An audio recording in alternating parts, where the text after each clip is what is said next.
결국 드라구신까지 토트넘으로 이적하면서 프리미어리그가 발칵 뒤집어졌습니다. 베르너에 이어 드라구신 영입은 겨울 이적 시장에서 역대급 실적이라는 평가입니다. 지난 밤에 토트넘은 3천만 유로가 넘는 금액을 지불하기로 하고 거기에 스펜스를 제노아에 임대하기로 합의했습니다. 끝까지 물고 늘어진 바이에른 뮌헨을 물리치고 완전히 계약했습니다. 베르너를 메뉴와의 경쟁에서 이겼고 드라구신을 여러 팀의 가로채기에서도 결국 승리했습니다. 정말 쉽지 않은 유망 선수의 영입에 여러 구단과 팬들이 큰 충격을 받고 있습니다. 토트넘이 공격수 티모 베르너에 이어 센터백 드라구신까지 거침없이 영입했기 때문입니다. 벌써 이 두 선수가 합류했을 때 토트넘이 얼마나 무섭게 변할지 모른다는 전망이 쏟아지고 있습니다. 이 와중에 첼시의 코너 갤러거 영입 이야기도 계속 흘러나오고 있고 급기야 18세 유망주 베르미렌까지 언급되고 있습니다. 오늘은 미들즈브러의 헤이든 해크니까지 토트넘이 노리고 있다라는 뉴스까지 올라왔습니다. 실제 영입 가능성은 둘째로 치더라도 여기저기서 토트넘의 이름이 계속 흘러나오고 있습니다. 영국에서는 도대체 토트넘이 어디까지 접촉하고 있는지 놀랍다며 레비 회장이 변했다, 토트넘이 미쳤다라는 반응들입니다. 오늘은 드디어 드라구신이 영국에 도착해서 메디컬 테스트를 받고 있습니다. 에이전트와 함께 북런던으로 간다라는 영상이 이미 올라왔습니다. 드라구신은 12개월을 더 연장할 수 있는 옵션을 포함해 2029년까지 계약을 체결했습니다. 현재 영국 언론에서는 치열했던 드라구신 쟁탈전에 대해 후속 보도를 계속 쏟아내고 있습니다. 막판에 바이에른 뮌헨이 강력하게 도전했다면서 결국 드라구신이 토트넘을 선택한 것에 대해 큰 충격을 받았다는 소식도 있습니다. 에이전트 프로린 마네아는 드라구신을 원하는 팀이 너무 많았다. AC 밀란도 뒤늦게 적극적으로 나섰지만 이미 토트넘과 합의를 한 상태였다라고 설명했습니다. 그리고 바이에른은 드라구신을 매우 강력하게 원했고 새로운 공식 제안이 도착하기도 했다. 바이에른은 더 많은 돈을 제시했지만 결국 토트넘을 선택하는 것이 올바른 결정이었다라고 밝혔습니다. 에이전트 마네아는 드라구신과 밤을 새워 토론을 했는데 그 밤에도 AC 밀란과 나폴리에서 연락이 계속 왔다고 공개했습니다. 그리고 밤새워 고민한 결과 드라구신이 프리미어리그에서 뛰는 것이 꿈이었고 이것이 선수 경력에 더 바람직하다는 결론을 내렸다라고 밝혔습니다. 특히 언론에 드러나지는 않았지만 바이에른 뮌헨보다 AC 밀란이 정말 적극적이었다며 너무 힘들었다고 털어놓았습니다. 드라구신은 키 190cm의 상투 머리와 턱수염으로 상당히 인상적인 모습을 보여주고 있습니다. 아버지는 루마니아에서 배구를 했고 어머니도 루마니아 농구 국가대표를 한 스포츠 가족입니다. 첼시와의 경쟁에서 유벤투스를 선택했지만 벤치 신세와 임대 생활을 전전했습니다. 결국 세리아비의 제노아로 임대를 떠나는 신세가 되었습니다. 그러나 드라구신은 제노아가 세리아비에서 승격하는데 펼친 활약으로 많은 극찬을 받았습니다. 전 경기에서 45분만 결장했고 최소 실점을 기록하는 인상적인 수비 기록을 세웠습니다. 공중볼 능력은 세트피스에서 큰 위협이 되었습니다. 결국 루마니아 국가대표에 발탁되었고 유로 2004 예선에서 놀라운 모습을 보여주었습니다. 드라구신이 수비의 중심에 있는 가운데 루마니아는 10경기에서 단 5실점에 그쳤습니다. 건축학을 공부하는 미모의 여자친구 로나도 큰 화제가 되고 있습니다. 토트넘의 팬들은 드라구신의 영입 결정에 벌써 축배를 들고 있고 선수 응원송이 만들어져서 불리고 있습니다. 가사가 아주 재미있습니다.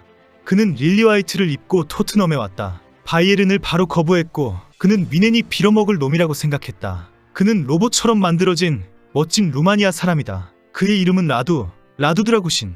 끝까지 발목을 잡던 바이에른 뮌헨을 걷어차고 토트넘으로 온 드라구신을 찬양하는 내용입니다. 오늘은 18세 시절의 드라구신과 벤탄쿠르, 쿨루셉스키가 함께 찍은 사진이 올라왔습니다. 드라구신은 2002년생이고 쿨루셉스키는 2000년생, 벤탄쿠르는 1997년생입니다. 드라구신은 과거 유벤투스에서 벤탄쿠르와 쿨루셉스키와 함께 뛴 적이 있습니다. 이제 이들이 15일 메뉴전에서 다시 뭉쳤다는 환호가 나오는 이유입니다. 특히 베르너가 포스텍 감독의 전화를 받자마자 2분 만에 이적 결정을 했다는 뉴스에 역시 포스텍의 마법이라며 찬사를 보내고 있습니다. 이미 베르너는 토트넘과 훈련에 돌입했습니다. 그리고 드라구신도 오늘 메디컬 테스트를 거치고 나면 바로 유니폼을 받게 될 것입니다. 오는 15일 메뉴와의 경기에 투입될 준비를 할 것입니다. 메뉴는 골키퍼 오나나를 아프리카 네이션스컵에 보내주지 않으면서 손흥민 없는 토트넘과의 경기에서 승리할 것을 기대하고 있습니다. 이제 베르너와 드라구신이 왔으니 부담스럽게 되었습니다. 특히 오는 27일 토트넘과 FA컵 32강을 앞두고 있는 맨시티도 긴장을 해야 할 판입니다. 맨시티 킬러 손흥민이 없을 때 한번 이겨보겠다고 벼르고 있는데 베르너와 드라구신에다가 벤탄쿠르, 로메로, 판더벤, 메디슨까지 줄줄이 그라운드에 나올 것이기 때문입니다. 이 와중에 아직도 첼시의 코너 갤러거 영입 계획도 추진 중이라는 소식이 토트넘 팬카페에 올라왔습니다. 최근까지 토트넘이 추진하다가 갤러거가 거부했다며 여름 이적을 노릴 것이라고 했습니다. 현재 첼시는 코너 갤러거와 재계약을 하지 않을 것이 확실하기 때문에 어느 팀과는 이적 협상을 해야 하는 상황이기 때문입니다. 오늘은 미들즈브러의 헤이든 해크니의 영입 전에 토트넘이 또 기웃거리고 있다는 소식까지 나왔습니다. 이부 리그의 미들즈브러는 10일 첼시와의 잉글랜드 풋볼 리그컵 4강 1차전에서 1대0으로 승리를 했습니다. 이날 승리의 주역이 해크니입니다. 2002년생으로 미들즈브러 유스 출신인 해크니는 지난 시즌 영플레어 후보에 들 정도로 뜨거운 활약을 펼치고 있습니다. 영국 매체 이브닝 스탠다드는 해크니는 맨시티와 맨유, 리버풀 등 많은 클럽의 주목을 받고 있다. 토트넘도 이 영입 경쟁에 합류했다라고 보도했습니다. 최근까지 영국 언론을 뜨겁게 달구었던 10대 벨기에 미드필더 베르미렌의 영입 소식도 여전히 살아있습니다. 지난달 내내 토트넘이 베르미렌을 영입하기 위해 이적료 2,500만 파운드, 약 411억 원을 준비했다라는 보도가 쏟아졌습니다. 2005년생 베르미렌은 아직 18세밖에 되지 않았지만 1군 앤트워프에서 주전자리를 꿰차고 전 경기 선발 출전 중입니다. 그는 지난 시즌 앤트워프가 66년 만에 리그 우승을 하는데 일조했고 올 시즌 유럽 축구연맹 챔피언스리그 조별리그에서 세계 최고의 클럽 중 하나인 바르셀로나를 상대로 선제골을 터뜨리며 3대2 승리를 이끌어 화제를 일으켰습니다.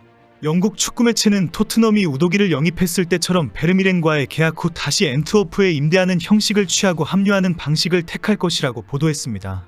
드라구신을 가로채는 데에 실패한 바이에른 뮌헨은 에릭 다이어와 구두 합의를 했다고 전해집니다. 이적료는 400만 유로, 약 57억 원으로 알려졌습니다. 아직 토트넘과 계약 중이기 때문에 아주 형식적인 최소한의 금액으로 책정되었습니다.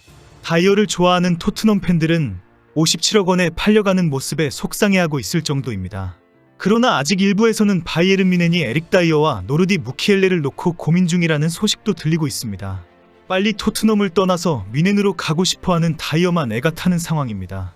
만 21세 드라구신이 센터백으로 뛰면 토트넘의 수비진은 확실히 강해질 것입니다.